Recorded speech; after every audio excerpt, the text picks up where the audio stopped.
یہ یہود و نصارہ جو آج جو ہے اسلام کی مخالفت کر رہے ہیں، مسلمانوں کو مارنے کی کوششیں کر رہے ہیں، یہ کوئی ڈھکی چھپی بات نہیں. ان کی برائیاں، ان کی مذمتیں، ان پر لعنتیں جو اللہ نے قرآن مجید میں کی ہیں، یہ ساری دنیا کے سامنے کھلی ہوئی ہے.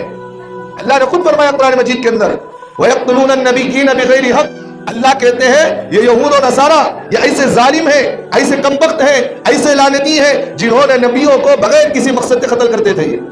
رسول اکرم صلی اللہ علیہ وسلم کو مارنے کی کوششیں کی گئی، جن کی مذمتیں، جن پر لعنتیں اللہ نے ہمیں قرآن مجید میں حکم فرمایا ہے، وضاحت کیا ہے. اور ہم جب بھی نماز پڑھتے ہیں، نماز کے اندر بھی سورہ فاتحہ کے اندر مسلمان جو پڑھتا ہے اہدنا الصراط المستقیم صراط الذین انعمت علیہم غیر المغضوب علیہم ولا الضالین، مسلمان جو دعا کرتا ہے اللہ سے کہتا ہے کہ اللہ جس قوم پر تو نے لعنت نازل کی ہے، جس قوم کی ہلاکت کی تو نے جو بد دعا کی ہے، اے اللہ ہمیں اس قوم کے راستے سے ہمیں بچا. یہ ساری چیزیں ختم کب ہوگی؟ سب سے پہلے ہمارے اندر ایمان مضبوط ہونا ضروری ہے. صرف زبان سے کلمہ پڑھنا ایمان والے کی علامت نہیں، زبان سے کلمہ نہیں. اس لیے اللہ کہتے ہیں ایمان والے کا امتحان زبان سے نہیں بلکہ ایمان والے کا امتحان دل سے لیا جاتا ہے، دل سے لیا جاتا ہے. قیامت میں اللہ تعالیٰ انسان کے زبان سے نہیں پوچھیں گے، اللہ انسان کے دل سے سوال کریں گے. اس لیے سرکار عالم صلی اللہ علیہ وسلم نے فرمایا استبدل قلبک، ہر کام سے پہلے، ہر غلط حرکت سے پہلے اپنے دل سے فتویٰ پوچھو، یہ کام میں کر رہا ہوں یہ خدا کو راضی کر رہا ہوں یا خدا کو ناراض کر رہا ہوں. تبارك الذي نزل الفرقان على عبده ليكون للعالمين نذيرا. السلام علیکم ورحمۃ اللہ وبرکاتہ. الحمد للہ نحمده ونستعینه ونستغفره ونؤمن به ونتوكل عليه ونعوذ بالله من شرور أنفسنا ومن سيئات أعمالنا من يهده الله فلا مضل له ومن يضلله فلا هادي له ونشهد أن لا إله إلا الله وحده لا شريك له ونشهد أن سيدنا ونبينا وحبيبنا ومولانا محمدا عبده ورسوله. أما بعد فأعوذ بالله من الشيطان الرجيم. بسم الله الرحمن الرحيم. يريدون ليطفئوا نور الله بأفواههم والله متم نوره ولو كره الكافرون. وقال الله تعالى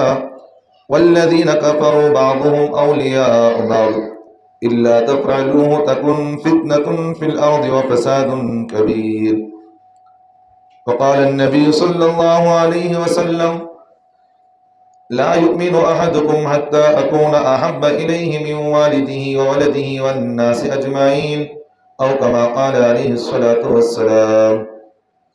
اللهم صل على محمد وعلى آل محمد وبارك وسلم. عزیز ساتھیو،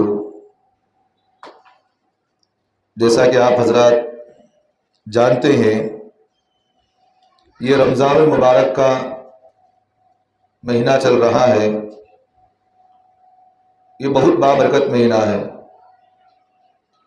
اور اس مہینے کی فضیلتیں اور اس مہینے کی جو اہمیت ہے یہ آپ حضرات کے سامنے گزشتہ جمعہ بھی آئی اور اس سے پہلے جمعہ میں بھی آئی تھی. رمضان کا مہینہ یہ عبادتوں کا مہینہ ہے اور اس مبارک مہینے کے اندر مسلمانوں پر خصوصاً بیرونی مسلمان اندرونی مسلمان حالات بڑے ناساز چل رہے ہیں. حالانکہ چاہ تو یہ رہا تھا کہ کوئی اعتکاف کی فضیلت آپ کے سامنے بیان کی جائے، زکوٰۃ کی اہمیت بیان کی جائے، لیکن ملک کے حالات ہی نہیں بلکہ بیرونی ممالک کے بھی حالات بڑے ناساز چل رہے ہیں، تو مناسب سمجھا کہ اس سلسلے میں کچھ اہم ضروری روشنی آپ کے سامنے ڈالی جائے. کیونکہ ایران کی اور امریکہ کی اور اسرائیل کی اس طرح کی جنگیں چل رہی ہیں اور عرب ممالک کے اندر بھی اس طرح کی جنگیں چل رہی ہیں، اور ہمارے اس بھارت کے اندر بھی ایک نئی پالیسی بنائی جا رہی ہے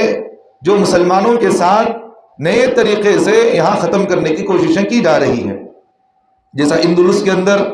بخارا کے اندر، اس طرح وہاں جو مسلمانوں کو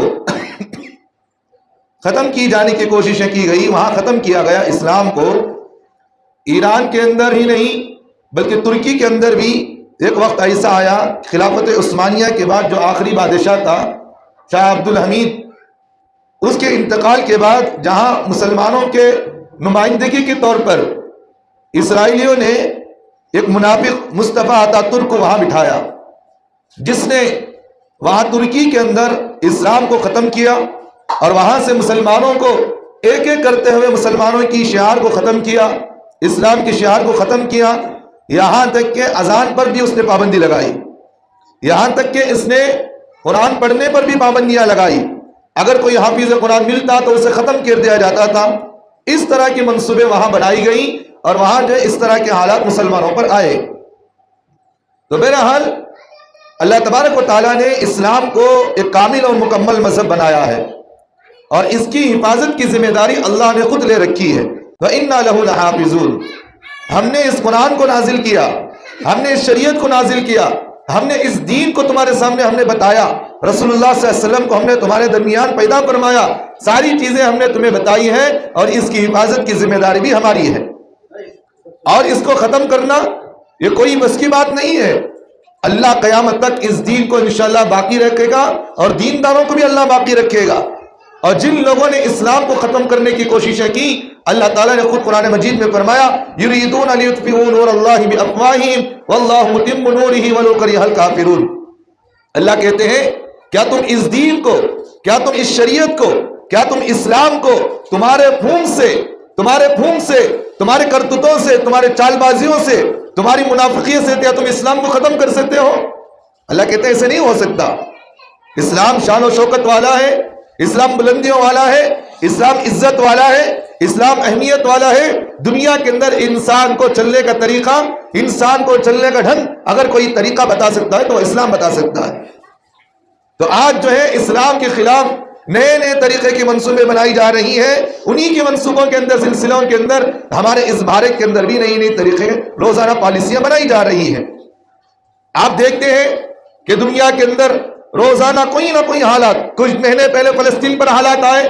وہاں مسلمانوں کے اندر کیا حالات نہیں آئے، بچوں کو شہید کیا گیا، عورتوں کو بیوہ کیا گیا، کئی مسلمانوں کو جو ہے شہید کیا گیا۔ حالات سب کے سامنے ہیں، سب کے سامنے حالات ہیں۔ جو سارے گھر کو وہاں اجاڑ دیا گیا، جو مالدار تھا صبح غریب ہو گیا، سارے حالات وہاں پر آئے ہیں۔ اور برما کے اندر جو مسلمانوں کے ساتھ حالات جو گزرے ہیں یہ کوئی ڈھکی چھپی بات نہیں ہے۔ اور دوسرے ممالک کے اندر جہاں مسلمانوں کے اندر حالات ابھی بھی چل رہے ہیں، یہ کوئی ڈھکی چھپی بات نہیں۔ آسام کے اندر بھی مسلمانوں کو ایسی تکلیفیں دی جا رہی ہیں، ایسی سزائیں مسلمانوں کو دینے کی کوششیں کی جا رہی ہیں۔ یہ ہونے کی بات نہیں ہے کہ اسلام کو ختم کر دیا جائے، مسلمان کو مار دیا جائے۔ ایک بات ذہن میں رکھنا ہے کہ ایک مسلمان اگر شہید بھی ہو جائے، مار بھی جائے تو اس کا شہید کا مرتبہ ہے، اگر زندہ بچ بھی جائے تو مسلمان کو شہید کا مرتبہ ہے۔ ایک مقام ہے، مر بھی گیا تو شہید کا مقام، بچ بھی گیا تو عبادت کا مقام اسے ملے گا کہ عبادت کرے گا، جنت حاصل کرے گا۔ تو اسلام کو ختم کرنا، دین کو ختم کرنا یہ کوئی بس کی بات نہیں۔ آج تک کسی ماں نے کوئی ایسے کوکھ میں کوئی بچے کو پیدا نہیں کیا جس نے اسلام کو ختم کرا ہو۔ سرکار دو عالم صلی اللہ علیہ وسلم کے زمانے میں جب اسلام کی بلندیاں، اللہ کے رسول نے محنتیں شروع کی، کوششیں شروع کی، جہاں لوگوں کو اسلام کی دعوتیں دینے کی کوشش کی تو لوگوں نے منصوبہ بنایا کہ جو اسلام کی دعوت دینے والا ہے اسے ہی ختم کر دیا جائے، اسے ہی ختم کر دیا جائے۔ سرکار دو عالم صلی اللہ علیہ وسلم کو مارنے کی کوششیں ہر طریقے کی گئی۔ یہ یہود و نصارہ جو آج جو ہے اسلام کی مخالفت کر رہے ہیں، مسلمانوں کو مارنے کی کوششیں کر رہے ہیں، یہ کوئی ڈھکی چھپی بات نہیں۔ ان کی برائیاں، ان کی مذمتیں، ان پر لعنتیں جو اللہ نے قرآن مجید میں کی ہیں یہ ساری دنیا کے سامنے کھلی ہوئی ہے۔ اللہ نے خود فرمایا قرآن مجید کے اندر وَيَقْتُلُونَ النَّبِيِّينَ بِغَيْرِ حَقٍّ، اللہ کہتے ہیں یہ یہود و نصارہ یہ ایسے ظالم ہیں، ایسے کمبخت ہیں، ایسے لعنتی ہیں جنہوں نے نبیوں کو بغیر کسی مقصد کے قتل کرتے تھے۔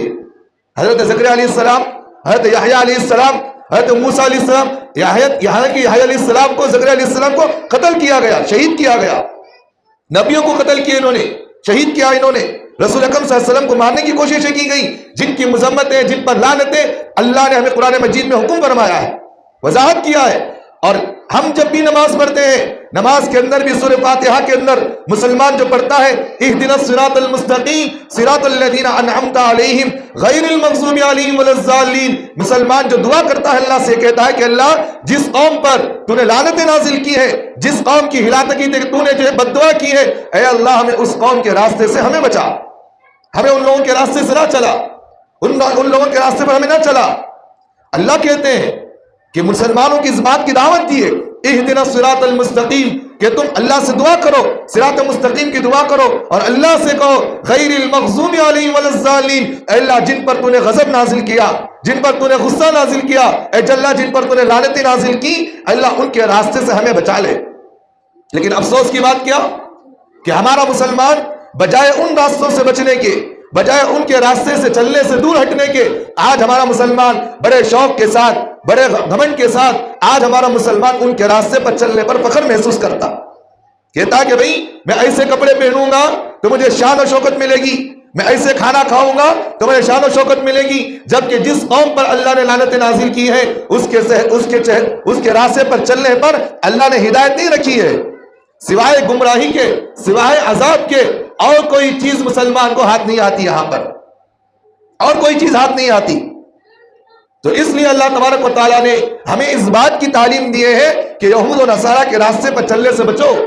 یہ ایسی قوم، غلیظ قوم ہے جس نے نبی علیہ الصلوۃ والسلام کو ہر طریقے کی مارنے کی منصوبے کی گئی، یہاں تک کہ سرکار دو عالم صلی اللہ علیہ وسلم کو زہر تک ان لوگوں نے کھلایا ہے، زہر تک کھلایا۔ اللہ کے رسول صلی اللہ علیہ وسلم ایک مرتبہ ایک غزوے سے واپس آ رہے تھے، ایک یہودی عورت نے اللہ کے رسول کو دعوت کی، اللہ کے رسول نے اس دعوت کو قبول کر لیے، حضرت صحابہ کو ساتھ لے گئے، اس کے گھر میں بیٹھے، کھانے کے لیے بیٹھے، دسترخوان بچھائی، اللہ کے رسول کھانے کے لیے بیٹھے تھے، اللہ کے رسول جو لقمہ منہ میں ڈالے تو حلق سے نیچے لقمہ نہیں اتر رہا ہے، تو جو صحابہ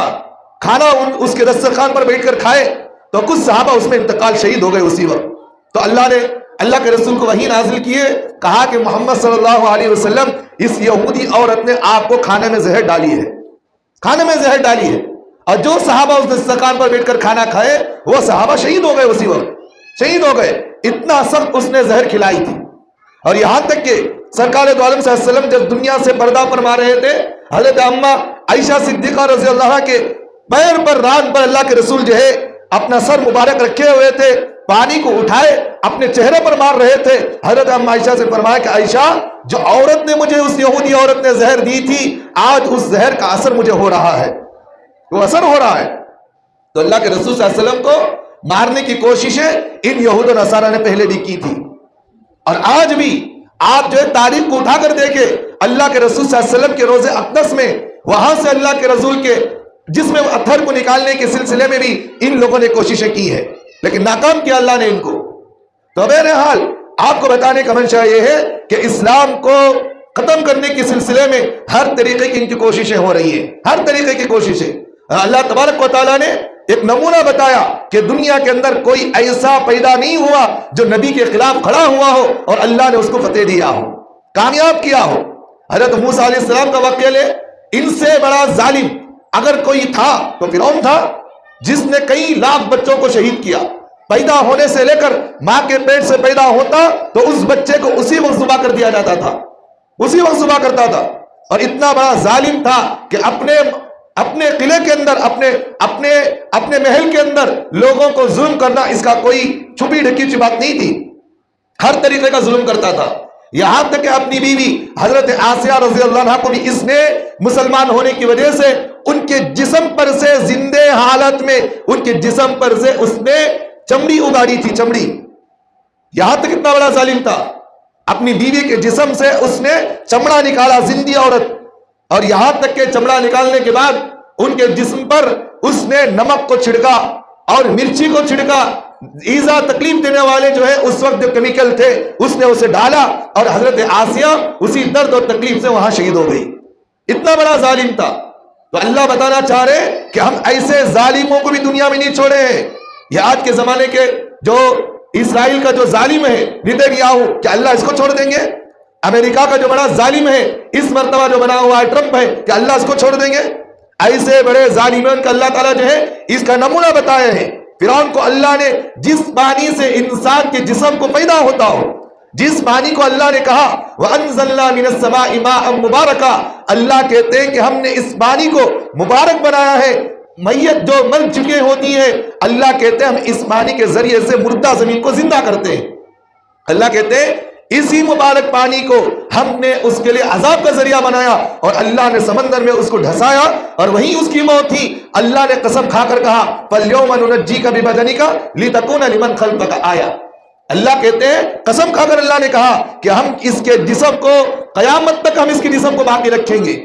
فَالْيَوْمَ نُنَجِّيكَ بِبَدَنِكَ لِتَكُونَ لِمَنْ خَلْفَكَ آیَةً وَإِنَّ كَثِيرًا مِنَ النَّاسِ عَنْ آیَاتِنَا لَغَافِلُونَ، اللہ کہتے ہیں ہم اس کے جسم کو قیامت تک باقی رکھیں گے، اور ہم اللہ کہتے ہیں کہ ہم اس کے جسم کو آنے والے لوگوں کے لیے عبرت کا نشان بنائیں گے۔ ہم بتائیں گے لوگوں کو کہ جو لوگ میرے نبی کے خلاف ہوں گے، جو لوگ میرے دین کی مخالفت کریں گے، جو لوگ اسلام کی مخالفت کریں گے، ہم ان کو ایسا عذاب دینے سے کبھی دریغ نہیں کریں گے، پیچھے نہیں کھسیں گے۔ کچھ وقت ہم ان کو ڈھیل دینا چاہتے ہیں، سنبھل گئے تو سنبھل گئے، ورنہ ہم ایسا نمونہ ان کو بتائیں گے کہ قیامت تک آنے والے لوگوں کے لیے عبرت کا نشان بن جائیں گے، عبرت کا نشان بن جائے گی۔ نمرود کا اللہ نے واقعہ قرآن مجید میں فرمایا کہ جس نے حضرت ابراہیم علیہ السلام کو آگ میں ڈالا، اللہ نے کہا کہ جس آگ سے انسان جلتا ہے، اللہ نے کہا قُلْ لَا يَا نَارُ كُونِي بَرْدًا وَسَلَامًا عَلَىٰ إِبْرَاهِيمَ، اللہ نے کہا کہ اس آگ سے کہا جو آگ انسان کو جلانے کی صلاحیت رکھتی ہو، اللہ نے کہا اس آگ کے اندر ہم سلامتی کی بھی صلاحیت رکھتے ہیں، سلامتی بھی رکھتے ہیں، کہ اللہ نے حضرت اس آگ سے کہا کہ ابراہیم کو جلانا نہیں بلکہ ابراہیم کو سلامتی پہنچا رہا ہے۔ مفسرین نے لکھا ہے کہ اس آگ نے اتنی گرماہٹ بھی نہیں تھی جس سے حضرت ابراہیم علیہ السلام کو گرمی محسوس ہو، اور اتنی ٹھنڈی بھی نہیں ہوئی جس سے حضرت ابراہیم علیہ السلام کو ٹھنڈ محسوس ہو، درمیانی روی، میانہ روی۔ اللہ نے بتایا جس ظالم بادشاہ نے میرے نبی کے خلاف اتنا بڑا اس نے منصوبہ بنایا، اللہ نے اس پر ایسا ظلم اللہ میں مسلط کر دیا کہ ایک مچھر کے ذریعے سے اللہ نے اسے ختم فرمایا، مچھر کے ذریعے سے۔ مورخین نے کتابوں کے اندر لکھے ہیں نمرود کی جو موت ہوئی ہے نا، نمرود کی جو موت ہوئی، اللہ نے اس کے مچھر کو، ایک لنگڑے مچھر کو اللہ نے ناک کے ذریعے سے اس کے دماغ کے اندر بٹھا دیا، دماغ کے اندر بٹھایا۔ اللہ نے کہا جو میرے نبی کی مخالفت کرے، جو میرے دینداروں کی مخالفت کرے، جو اہل علم کی مخالفت کرے، جو دین کی مخالفت کرتا ہے، اللہ نے اس پر ایسے عذاب کو نازل کیا، وہ مچھر اس کے دماغ میں بیٹھا رہتا، دماغ میں بیٹھتا۔ اب جب مچھر اس کے دماغ میں کاٹتا تو وہ لوگوں سے کہتا کہ میرے دماغ پر مارو، مارو میرے دماغ پر، اور یہاں تک کہ کتابوں کے اندر یہ بات لکھی ہوئی ہے اس کے دربار میں مارنے کے لیے لوگ جو لائن بنا کر کھڑے ہوئے رہتے تھے، لائن بنا کر کھڑے ہوتے،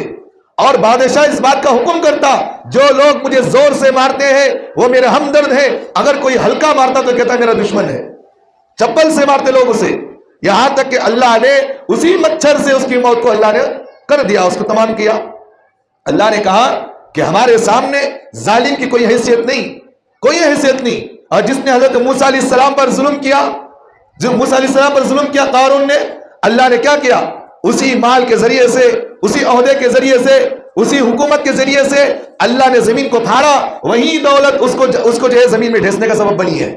فَخَسَفْنَا بِهِ وَبِدَارِهِ الْأَرْضِ، اللہ کہتے ہیں جو مال، یہاں تک کہ مورخین نے لکھا اپنی کتابوں کے اندر کہ اس نے سونے کی اینٹ کے ذریعے سے ایک جنت بنائی تھی، اس نے سونے کے اینٹ سے،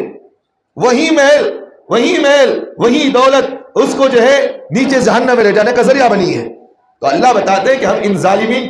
ان ظالموں کو ڈھیل دیتے ہیں، کچھ وقت ہم کو سدھرنے کا وقت دیتے ہیں، لیکن اس کے بعد جب اللہ کی پکڑ آتی ہے تو کوئی اس سے بچ نہیں سکتا، کوئی اس سے بچا نہیں سکتا۔ لیکن جب اللہ کی پکڑ آتی ہے تو انسان ٹوٹلنے میں لگ جاتا ہے۔ اللہ کہتے ہیں فَلَمَّا نَسُوا مَا ذُكِّرُوا بِهِ فَتَحْنَا عَلَيْهِمْ أَبْوَابَ كُلِّ شَيْءٍ حَتَّى إِذَا فَرِحُوا بِمَا أُوتُوا أَخَذْنَاهُمْ بَغْتَةً فَإِذَا هُمْ مُبْلِسُونَ۔ اللہ کہتے ہیں کچھ لوگوں کو ہم جو ہے مال دیتے تھے، کچھ لوگوں کو ہم عہدے پر بٹھاتے ہیں، کچھ لوگوں کو ہم شہرت دیتے ہیں، کچھ لوگوں کو عزت دیتے ہیں، لوگ یہ سمجھتے ہیں یہی عزت میری دائمی رہنے والی ہے، یہی مجھے شہرت ہمیشہ رہنے والی ہے، یہی مجھے حکومت ہمیشہ رہنے والی ہے، یہی عہدہ مجھے ہمیشہ رہنے والا ہے۔ اللہ کہتے ہیں جب ہمارا غضب آئے گا، جب ہماری پکڑ آئے گی، حتی اذا فرحوا بما اوتوا بغتہ، اللہ کہتے ہیں جب وہ خوش و خرم ہوگا، اللہ کی پکڑ آئے گی تو وہ ٹٹولنے لگ جائے گا کہ مجھے کیا ہو گیا، کیا ہو گیا، یہ ساری چیزیں اللہ ان کے ساتھ کریں گے۔ یہ ظالمین یہ سمجھتے ہیں کہ ہم دنیا پر ظلم کر دیں، اسلام پر ظلم کرے، انسانیت پر ظلم کرے، لوگوں پر ہم ظلم کرے، ہماری خدائی ہے تو ہم کچھ بھی کر سکتے ہیں، ہم جو چاہے کر سکتے ہیں، اپنے آپ کو خدائی کا دعویٰ کر کر یہ بات کرنا، اللہ کہتے ہیں کہ یہ میرے عزت پر، یہ میرے مخلوق پر اس نے ظلم کیا، اللہ کہتے ہیں اس کا ظلم کا بدلہ ضرور لیں گے، ضرور لیں گے۔ یہ ساری چیزیں ہونے والی ہیں۔ اب یہاں پر میں آپ کے سامنے ایک بات کہنا چاہتا ہوں، موجودہ حالات کے اندر، یہ ایک ہفتے کے اندر جو چل رہی ہیں حالات، ایران پر ظلم کیا جا رہا ہے، ہو رہا نہیں ہو رہا ہے؟ عراق پر ظلم ہوا، وہاں کے بادشاہ کو پکڑا گیا، صدام کو پکڑا گیا، ظلمن اسے لے گیا، اسے تہمت لگا کر وہاں اسے کیا کر دیا؟ پھانسی پر چڑھایا گیا، ظلم کر کے۔ ایران جو اپنے کسی بھی منصوبے کے اندر نہیں تھا، یہ بھائی آپ سے ایک بات کہتا ہوں، ذہن میں رکھیے،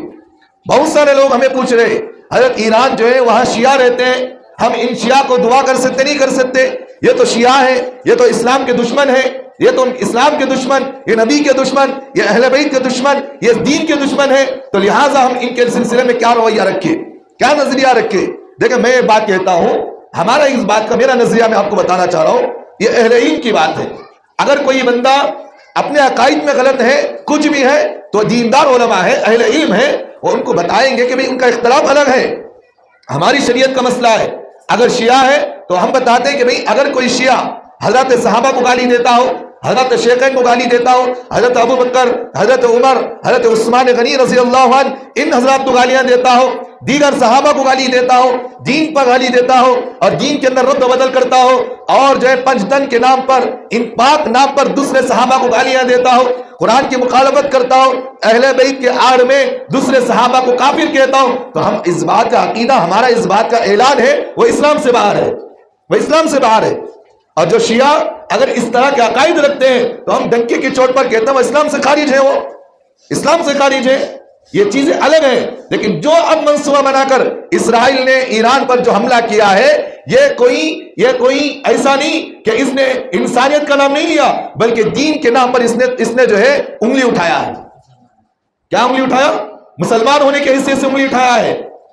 اس لیے جو ہے کوئی بھی ظالم، کوئی بھی مخالف اگر ہمارے اوپر انگلی اٹھاتا ہے تو وہ ہماری داڑھی ٹوپی کو دیکھ کر انگلی اٹھاتا ہے، انہیں یہ نہیں دیکھتا کہ تمہارا عقیدہ کیا ہے، تم دیوبندی ہو یا بریلوی ہو یا اہل حدیث ہو یا جماعت اسلامی ہو یا شیعہ ہو یا رافضی ہو یا خارجی ہو، یہ کوئی نہیں دیکھتا، انہیں صرف یہ دیکھتا ہے کہ ٹوپی پہننے والا، یہ داڑھی چھوڑنے والا، یہ جبہ پہننے والا یہ مسلمان ہے، لہٰذا اس کی مخالفت کی جائے گی۔ یہ ایران پر جو حملہ ہوا ہے یہ اسلام کے نام پر حملہ ہوا ہے، اور میں آپ کے سامنے خفیہ بات میں آپ کے سامنے ایک بات بتاتا ہوں،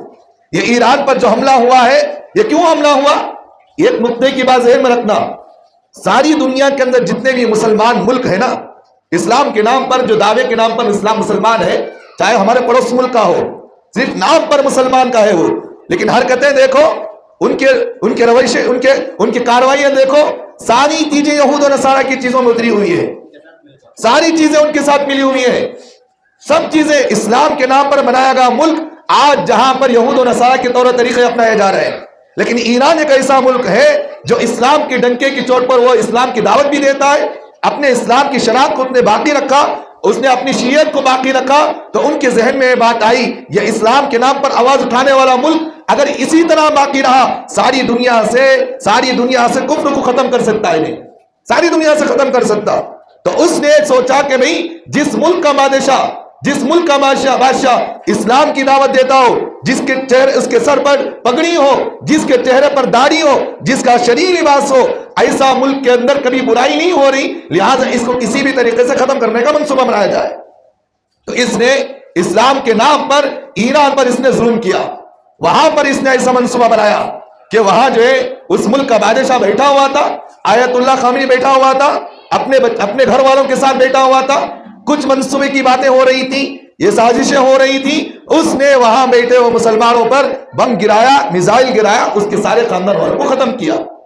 ہم انسانیت کے نام پر آواز اٹھاتے ہیں، ہم انسانیت کے نام پر، دیکھیں ایک تو شریعت کا مسئلہ، وہ اہل علم ہے، وہ ہم بات کریں گے۔ دیکھیں ایران پر جو حملہ ہوا ہے، اسرائیل اور امریکہ نے جو حملہ کیا ہے، یہ اس نے اسلام کے نام پر حملہ کیا، اسلام کے نام پر۔ اس نے اس کی دینداری کو نہیں دیکھا، اس کے مذہب کو نہیں دیکھا، اس نے کہا کہ یہ مسلمان ہے لہٰذا اسے ختم کر دیا جائے۔ اور ایک بات، دوسری بات یہ ہے اب آپ کے سامنے ایک نقطے کی بات یہ بھی بتاتا ہوں، جب بھی دنیا کے اندر کوئی آواز اٹھتی ہے نا تو امریکہ اور اسرائیل کبھی بھی اپنی چال بازیاں، اپنے غلط حرکتوں کو بچانے کے لیے کوئی نہ کوئی دنیا کے اندر منصوبہ بناتے ہیں۔ اب کورونا کا مسئلہ آیا، اس وقت آپ نے دیکھا ہوگا NRC یہ چیزیں لاگو کی گئی، حالانکہ NRC کی کوئی ضرورت نہیں تھی وہاں پر، اس نے NRC کو لاگو کیا، ساری دنیا کے مسلمان ہی نہیں بلکہ ہندوستان کے مسلمانوں نے آواز اٹھایا تو اس وقت دنیا کے اندر کورونا کے نام پر ایک افواہ اٹھائی گئی، کئی لوگوں کو جو ہے پوری ملک کو، دنیا کو بند کیا گیا۔ اب اسی طرح ایپسین فائل آپ جانتے ہیں جس فائل کے اندر بڑے بڑے لوگوں کے کرتوتوں کی حرکتیں چھپی ہوئی ہے۔ ایپسین فائل جو ہے نا، جس بندے نے اس فائل کو بنایا، جس کے اندر ساری باتیں لکھی ہوئی ہے، خفیہ ساری چیزیں لکھی ہوئی ہیں، جس میں بڑے بڑے مشہور لوگوں کے واقعات اس میں بیان کیے گئے، جہاں پر 12 سال کی بچیاں نہیں، 8 سال کی بچیوں سے لے کر 6 سال کی بچیوں سے لے کر 15 سال کی بچیوں کے ساتھ زنا کیا جاتا تھا۔ وہاں پر چھوٹی چھوٹی بچیوں کو $300 پر پوری دنیا سے بچیوں کو اغوا کر کے اسپین فیل کے اندر، وہاں جو ہے اسپین کے اندر جمع کیا جاتا، وہاں بچیوں کو ان کے ساتھ غلط حرکتیں کی جاتی۔ جس بچی کے بارے میں معلوم ہوتا کہ یہ بچی باہر جا کر ہماری آواز اٹھائے گی، اس بچی کو وہاں ذبح کر دیا جاتا، وہاں ان بچیوں کے جسم کے گوشت کھائے جاتے تھے، گوشت کھایا جاتا ان کا۔ یہ ساری چیزیں ساری دنیا کے سامنے کھلی ہوئی ہے، اور امریکہ کا جو ٹرمپ ہے اس نے حرکتوں کے اندر سب سے پہلے آگے ہے، ساری ویڈیو ساری دنیا کے سامنے موجود، اور اسی طرح اسرائیل کا جو نیتنیاہو یہ بھی ساری دنیا کے سامنے موجود ہے۔ اور ایک بات میں آپ کے سامنے بتاؤں، ہمارے ملک کا، ہندوستان کا جو وزیر اعلیٰ بنا ہوا ہے یہ بھی اس کے اندر ملوث ہے، اور اسی طرح سعودیہ کا جو بادشاہ محمد بن سلمان یہ بھی اس میں ملوث ہے۔ یہ لوگ اپنے حرکتوں کو چھپانے کے لیے، ان حرکتوں کو چھپانے کے لیے، اپنے غلط حرکتوں کو چھپانے کے لیے اب لوگوں کے سامنے ایران کا مسئلہ لا کر کھڑا کیا اور جنگ بندی کا، اس جنگ کا اعلان کیا۔ اب لوگوں کو جنگ کے نام پر ابھارا جائے، اب ساری دنیا کے اندر اس طرح کا اعلان ہو گیا تو ساری دنیا والے جنگ کی طرف متوجہ ہو جائیں گے۔ جو اسپین فیل جو نکلی ہوئی ہے یہ چیزیں، ہماری غلط حرکتیں چھپ جائیں گی۔ یہ اصل مقصد ہے ان لوگوں کا، اصل جو مقصد ہے یہی مقصد ہے ان لوگوں کا۔ اور ان لوگوں کے اندر آپ کو یہ بات یہ بھی جاننا چاہیے، امریکہ کے اندر آج تک کسی بادشاہ، آج تک وہاں کا جو ملک کا وزیر بنا ہے، آج تک کسی پر اتنے احتجاجیں اور اتنی آواز نہیں اٹھی جو موجودہ ٹرمپ بیٹھا ہوا ہے اس کے بارے میں اٹھی ہوئی ہے، اور یہاں تک کہ قتل و غارتیں کی ہو رہی ہیں، اس کو ہٹایا جائے۔ یہ اپنے منصب کو بچانے کے لیے یہ دوسرے ملک کے بچوں کو شہید کر رہا ہے، دوسرے ملک کے بادشاہوں پر ظلم کر رہا ہے، دوسرے ملک کے عوام الناس پر ظلم کر رہا ہے۔ یہ کوئی قابل برداشت بات نہیں ہے، یہ کوئی قابل برداشت بات نہیں۔ اب ہم اس بات پر یہ بات کہتے ہیں یہ جو کام ہو رہا ہے یہ کام غلط ہے، ہم اس کے بالکل مخالف ہیں یہ، اور یہی بات شیعہ ہے، وہ اسلامی مسئلہ، وہ مذہبی مسئلہ اہل علم ہے، اس کو حل کریں گے۔ لیکن جہاں تک بات جو کسی پر ظلم کیا گیا، اللہ کے رسول صلی اللہ علیہ وسلم نے فرمایا اگر کسی جانور پر بھی ظلم ہو رہا ہو، ایک مسلمان ہونے کی حیثیت سے، ایک انسانیت ہونے کی حیثیت سے ہمارا حق بنتا کہ اس جانور پر ظلم ہونے نہ دی جائے۔ آپ کو ایک مسئلہ بتاتا ہوں، اللہ کے رسول صلی اللہ علیہ وسلم نے فرمایا جب جانور کو ذبح کرو تو دوسرے جانور کو وہاں کھڑا نہیں کرنا۔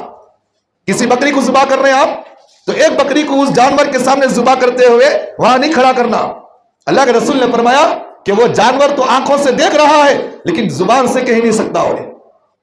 سکتا